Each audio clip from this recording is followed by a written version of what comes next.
Bonsoir à tous. La communication du Premier ministre chef du gouvernement Julien Kogebe-Kalé fait la une de l'actualité ce soir, vendredi 10 avril 2020. Les modalités de mise en œuvre des mesures économiques et sociales édictées par le chef de l'État Ali Bongo Ondimba le 3 avril dernier ont donc été déclinées. Et pour la circonstance, la rédaction de Gabon Première décrypte certains de ces dispositifs. Grâce présidentielle pour une catégorie de détenus, ils sont plus de 600 à bénéficier de cette libération spéciale. C'est là une des réponses à la lutte contre la propagation de cet ennemi invisible qu'est le coronavirus. Et puis à Tchibanga, dans la province de la Nyanga, pour répondre à la riposte contre cette pandémie, du matériel d'hygiène et d'assainissement, y compris les produits pharmaceutiques, ont été distribués aux populations de cette contrée. Voilà pour le sommaire de cette principale édition d'information. Bienvenue à tous. En ouverture de cette édition d'information, cette annonce qui nous vient du COPIL, 2 nouveaux cas testés positifs au Covid-19 à Libreville par contamination communautaire, ce qui porte aujourd'hui au nombre de 46 le nombre de malades souffrant donc de cette pandémie. Vous suivrez l'intégralité de la conférence de presse du porte-parole du COPIL, le docteur Guy-Patrick Obiandan, qui sera diffusé dans nos programmes de ce soir. Je le disais au sommaire de ce journal, c'est fait. Le Premier ministre, chef du gouvernement, Julien Kogebe-Kalé, a rendu public les modalités de mise en œuvre des mesures sociales et économiques annoncées par le président de la République, Ali Bongo Ondimba. C'était donc ce matin, à la faveur d'une conférence de presse. Je vous propose un extrait de cette intervention. La mise en place d'une allocation de chômage technique, le maintien des salaires compris entre 80 000 et 150 000 francs CFA, l'octroi d'une aide alimentaire aux personnes en situation de détresse et d'urgence, la réduction des patentes et de l'impôt synthétique libératoire de 50% pour les petits commerces et les entreprises à la personne, la mise en place d'un guichet de financement d'urgence pour répondre immédiatement aux besoins urgents de trésorerie des entreprises, l'instauration d'un moratoire sans pénalité sur les échéances de dette envers les banques pour toute entreprise en cessation d'activité ou en grande difficulté liée à la crise, les remises d'impôts pour les entreprises citoyennes qui préserveront l'emploi et feront montre de solidarité et d'exemplarité dans la situation de crise actuelle. Voilà, nous venons là de suivre le Premier ministre, chef du gouvernement, Julien Kogebe-Kalé. Sur ce plateau, nous avons 2 invités. D'abord, Cyril Bertrand Galeko, bonsoir. Bonsoir Patricia. Et juste à côté de lui, nous avons Monsieur Petit-Lambert Ovono, qui est évaluateur de politique nationale. Bonsoir, messieurs. Bonsoir, madame. Alors, tout de suite avec vous, justement, Cyril Bertrand Galeko, vous avez entendu ce que vient de dire le Premier ministre lors de cette intervention. Quelles sont les personnes concernées par ces mesures ? Alors, premièrement, il faut le dire, Patricia, d'entrée, cette communication du Premier ministre répond naturellement aux instructions du président de la République, chef de l'État, Ali Bongo Ondimba, qui disait dans son dernier discours à la nation de mettre en musique les dernières mesures prises par lui pour que les entreprises et les Gabonais puissent mieux s'en sortir pendant cette période de crise sanitaire. C'est ce qu'il a d'ailleurs expliqué et annoncé la mise en place d'un plan de sauvegarde économique et d'aide sociale massif et exceptionnel de l'ordre de 250 milliards. C'est ce que le Premier ministre a expliqué tout à l'heure, tout le monde l'a d'ailleurs suivi. En ce qui concerne les entreprises, il faudrait, pour bénéficier des avantages de ce qui a été dit, être une PME et TPE légalement constituées et à titre exceptionnel, les grandes entreprises à jour de leurs obligations fiscales et sociales impactées par la crise du Covid-19 et qui s'engagent naturellement à maintenir les emplois. Alors, Cyril Bertrand Galeko, le social aussi a été abordé. Qu'est-ce qu'on peut le dire là-dessus ? Il s'agit entre autres de la gratuité d'eau et d'électricité et l'aide aux petits propriétaires d'ailleurs.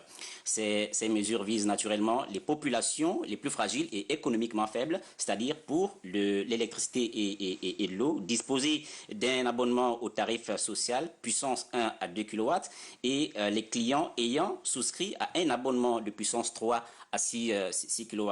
Et l'aide aux petits propriétaires est d'éviter des expulsions naturellement des locataires pour les bailleurs hébergeants, les personnes physiques ou morales ayant perdu leurs revenus du fait de la crise sanitaire.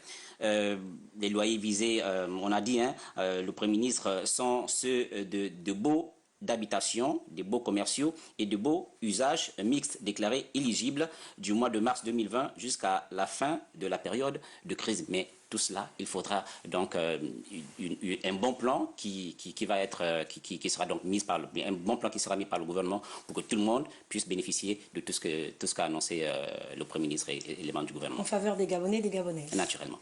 Merci encore Cyril Bertrand Ngaleko. Je le disais, nous avions également sur ce plateau M. Petit Lambert Ovono, qui est justement l'évaluateur de politique nationale. Alors tout cela, vous l'avez écouté avec nous, le discours sinon la communication du Premier ministre, chef du gouvernement. Que dire là-dessus concernant justement cette politique nationale? La première chose, c'est que nos compatriotes doivent comprendre comment fonctionne un pouvoir. Le président de la République, son rôle, c'est de fixer les grands objectifs, les objectifs généraux. Le Premier ministre, le sien, c'est d'insister sur les objectifs spécifiques. C'est ce qu'il a fait aujourd'hui. Maintenant, le détail, les plans d'action, c'est de la responsabilité de chaque membre du gouvernement pour pouvoir mettre en œuvre ce que le président de la République a dit. Souvenez-vous, lorsque le président a fait son allocution le 3, beaucoup de gens ont dit qu'il a lancé la patate chaude au Premier ministre. Non, c'est la répartition de nos institutions qui est comme ça. Le président de la République fixe l'horizon, fixe le cap, fixe l'objectif politique. Le Premier ministre fixe les objectifs spécifiques, les résultats escomptés de l'action qu'il compte entreprendre avec son équipe. C'est ce qui a été fait aujourd'hui.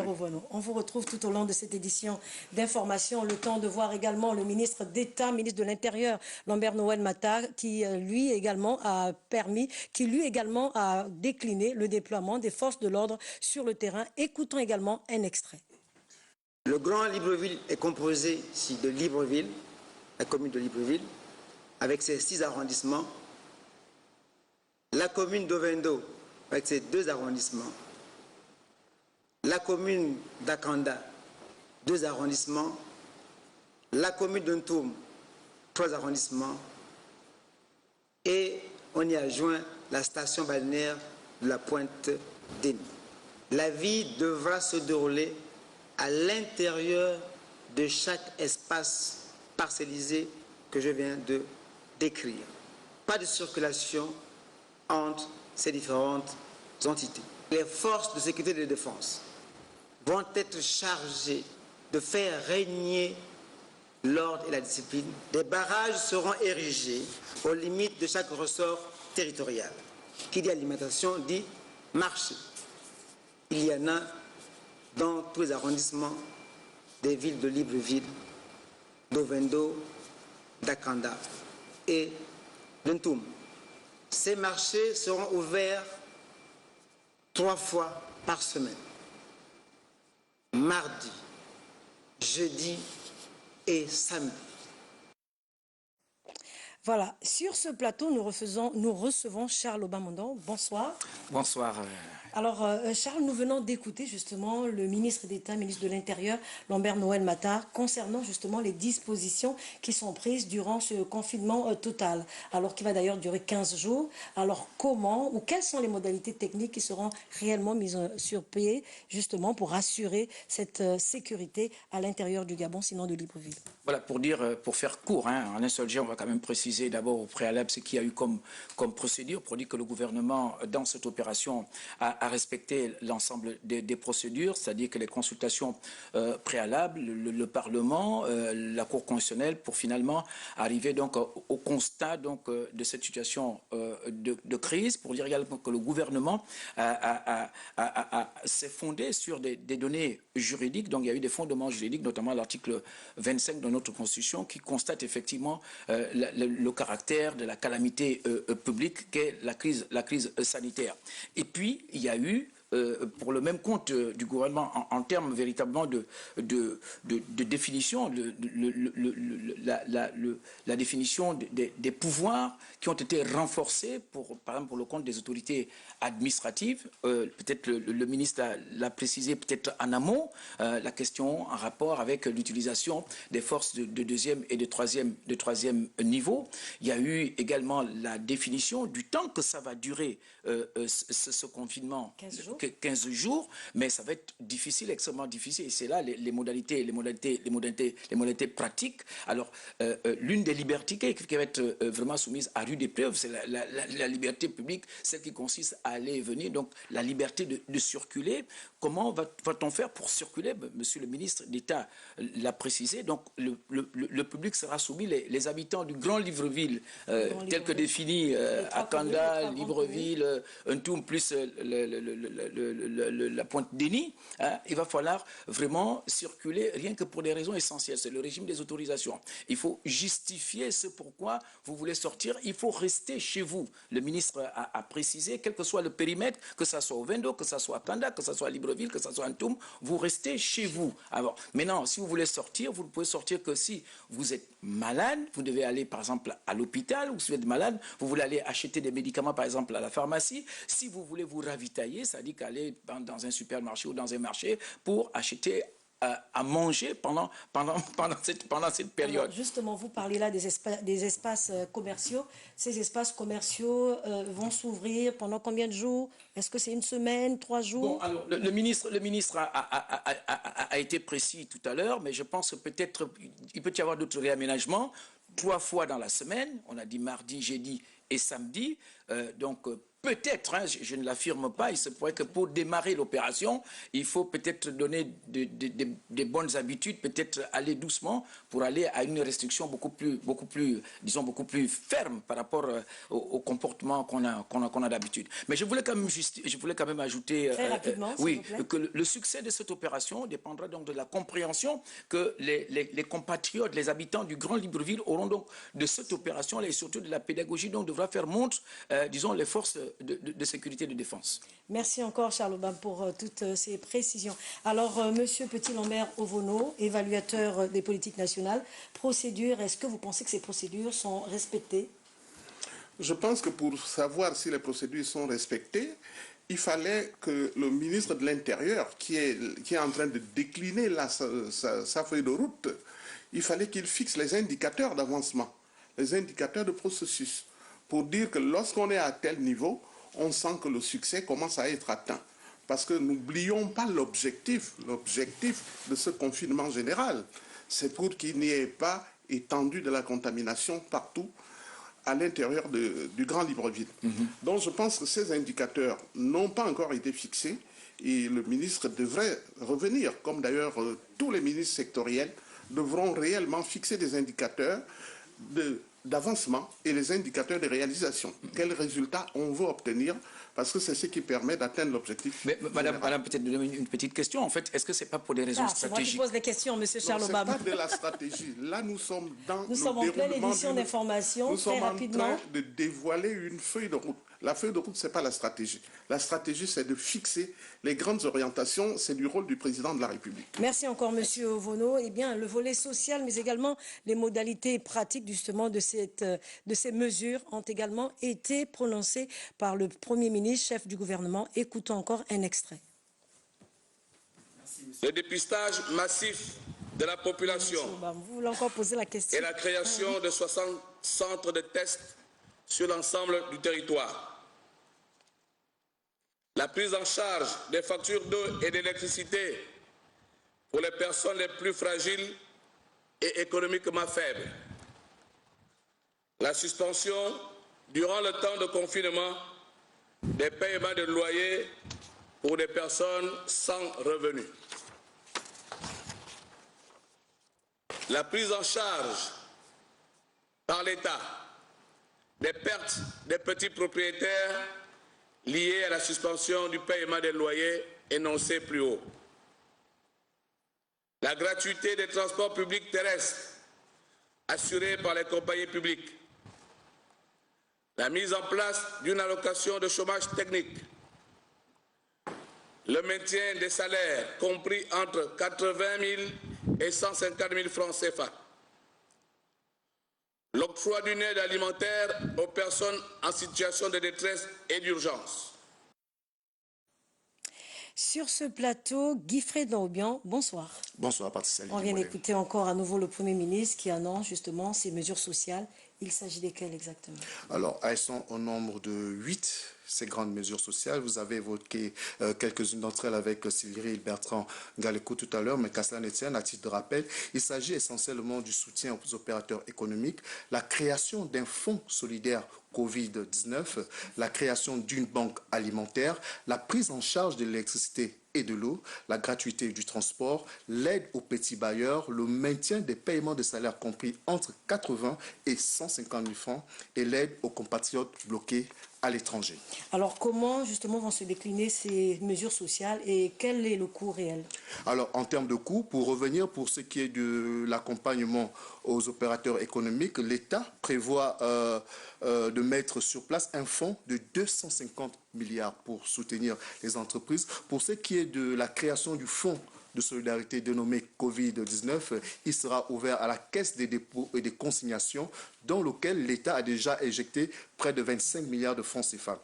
Et pour ce qui est de la banque alimentaire, très attendue par l'ensemble des populations, surtout les économiquement faibles, elle sera à hauteur de 5 milliards de francs CFA. Cette banque alimentaire consiste à fournir une aide alimentaire aux personnes dépendantes en situation de grande vulnérabilité et celles impactées dans leur activité économique du fait du confinement. Il s'agit entre autres de la distribution des kits alimentaires dans 60 000 ménages, soit environ 400 000 personnes. Et il y a également la prise en charge des factures d'eau et d'électricité que Cyril avait évoqué tout à l'heure. Mais en termes d'enveloppe, ça va coûter 6 milliards de francs CFA pour l'électricité et une enveloppe estimée à 2 291 000 francs pour l'eau. Il y a également la gratuité du transport. Il s'agit ici d'un plan de mobilité qui concerne uniquement les agents publics qui continuent à exercer leur activité pendant le confinement. Donc ce n'est pas la gratuité à tous les usagers comme on pourrait le penser. Et il y a également l'aide aux petits propriétaires. Il s'agit d'une compensation d'une hauteur de 2,5 milliards à ces bailleurs-là qui n'ont pas forcément les moyens qui n'ont pas de revenus, qui n'ont pas assez de moyens, qui n'ont pas assez de moyens et c'est des gens qui ont construit des petits studios. Il s'agit beaucoup plus des personnes qui sont déjà admises à la retraite et qui n'ont pas, voilà. Donc il y a également le maintien des paiements des salaires des travailleurs compris entre 80 et 150 000 francs. Et surtout ici, c'était aussi une mesure très attendue, l'aide aux compatriotes qui sont bloqués à l'étranger.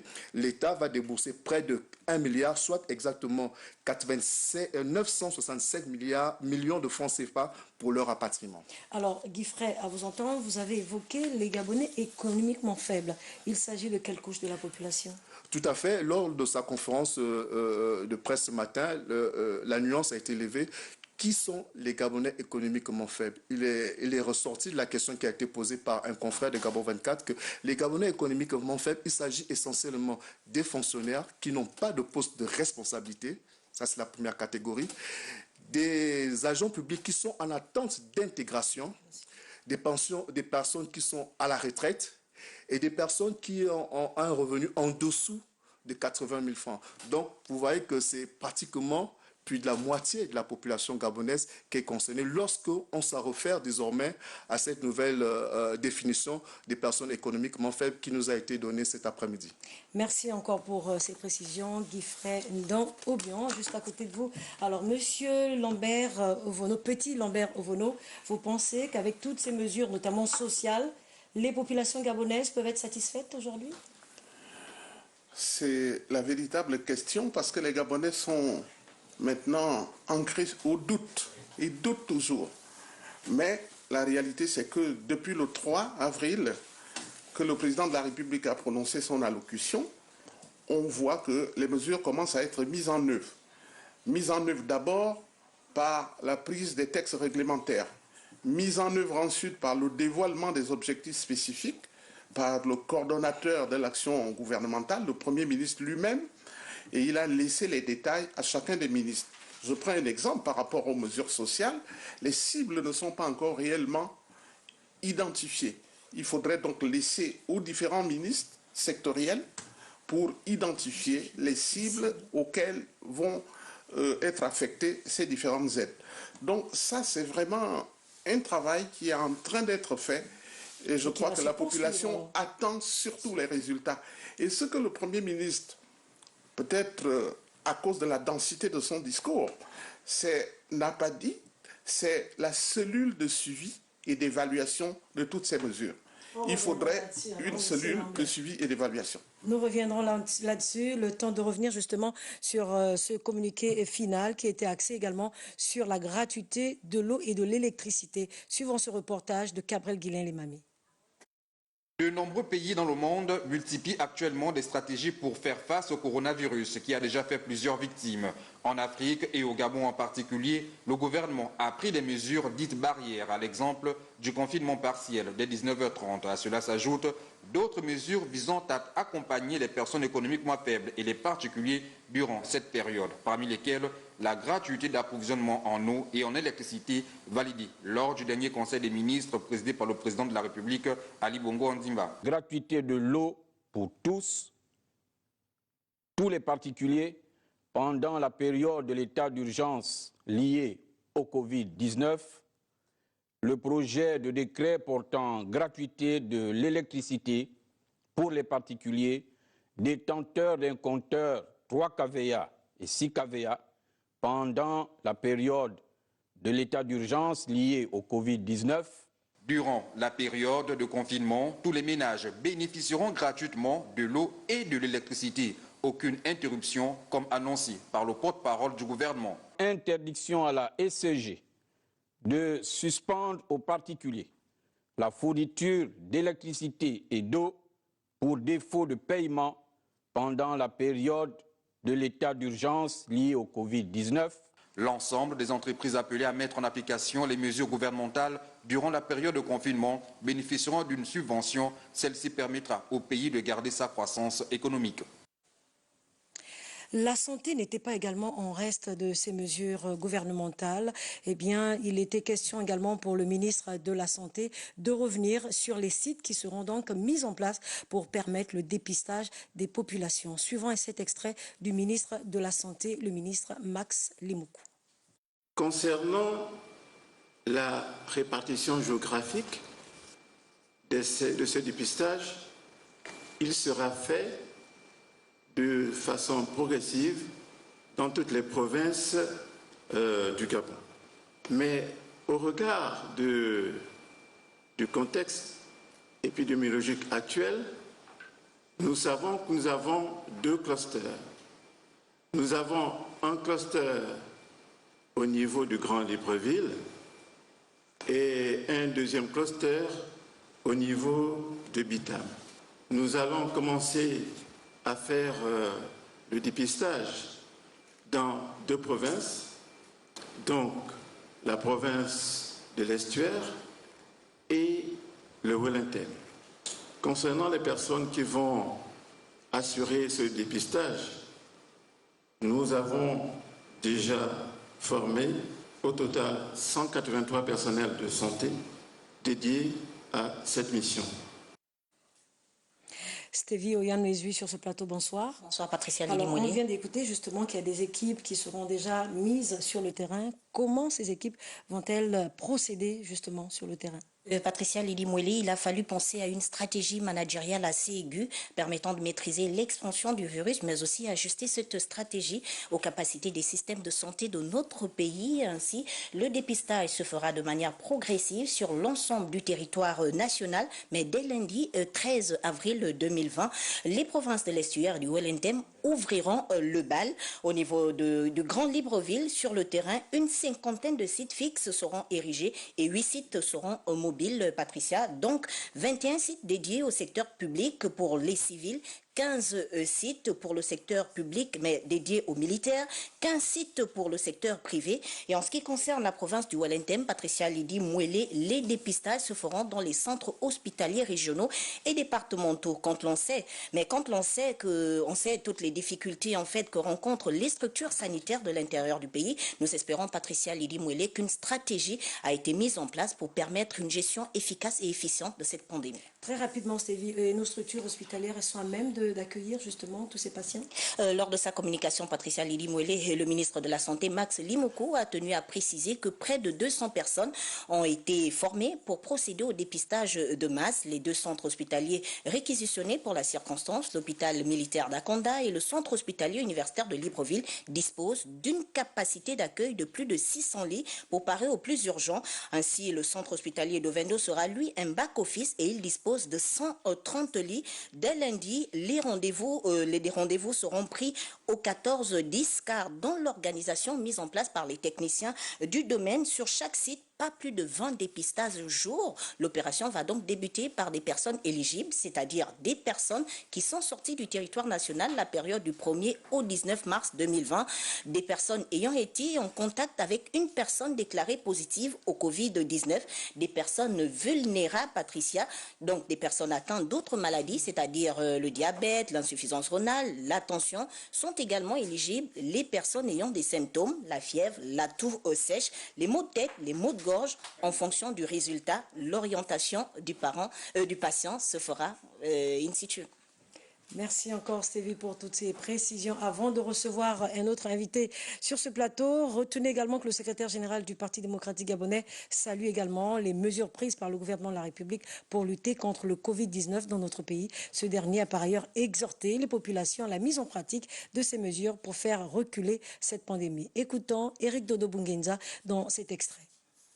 Je pense que cette pandémie doit nous apporter une nouvelle façon de concevoir la vie et surtout de nous organiser au sein de nos sociétés. Et c'est une leçon divine, me semble-t-il, mais qui sera très bénéfique et très profitable aux États après la sortie de cette. Je le disais, un deuxième invité, encore un invité sur ce plateau, il s'agit de Monsieur Arnold Binzeli, chef de service des systèmes d'information plutôt, à l'ANBG. Bonsoir à vous. Bonsoir, madame. Merci encore d'avoir accepté cette invitation. Alors, vous venez là pour nous parler justement, cette fois-ci, d'éducation avec la plateforme e-bourse. Il s'agit de quoi exactement? Merci, madame. Alors, cette année, l'Agence nationale de bourse du Gabon a mis en place une nouvelle plateforme en vue de permettre aux apprenants de faire les demandes de bourse en ligne. Alors, vous comprenez qu'après le Covid-19, la vie continue. Et donc, nous invitons l'ensemble des élèves de classe du terminal à faire leur demande de bourse pendant la période de confinement. Cette application, elle est simple, très simple. Nous invitons aussi, mais vraiment les étudiants, tous les étudiants sont concernés par cette mesure. Si vous voulez être boursier l'année prochaine, il faut faire la demande de bourse. Il n'y a pas une date butoir par rapport à la ça? date butoir, elle reste au 30 avril. Donc, sauf les inscriptions continuent. Les inscriptions continuent. La procédure de demande de bourse, elle est en ligne sur les www.anbg.ga et nous avons aussi mis en place un mail qui permettra de recueillir l'ensemble des difficultés rencontrées par les apprenants. Voilà, merci encore Monsieur Arnold Binzeli. Je rappelle que vous êtes le chef des services des systèmes d'information. Voilà, malheureusement, nous sommes arrivés au terme de cette principale édition d'information, mais retenez toutefois que dans nos prochaines éditions d'information ou encore au cours d'une émission, nous pourrons revenir justement avec notre évaluateur national. J'ai cité Monsieur Lambert Lambert Ovono. Juste avant de nous séparer, eh bien, le rappel du sommaire de cette édition d'information. La communication gouvernementale, eh bien, c'est faite cet après-midi en présence de la presse nationale et internationale. La mise en application des mesures d'aide massive au niveau des populations était donc le sujet principal. Une grâce présidentielle accordée à près de 680 prisonniers libérés. Cela est représenté justement, cela est l'origine justement du Covid-19, cette pandémie invisible qui fait des ravages à travers le monde, mais également au Gabon. Et puis la lutte contre le Covid-19 toujours, la province de la Nyanga qui a reçu son lot de kits sanitaires. L'œuvre est du ministre d'État, ministre de la Communication. Voilà. C'est la fin de cette édition d'information. Merci de nous avoir suivis. Bonne suite de programme sur Gabon Télévision.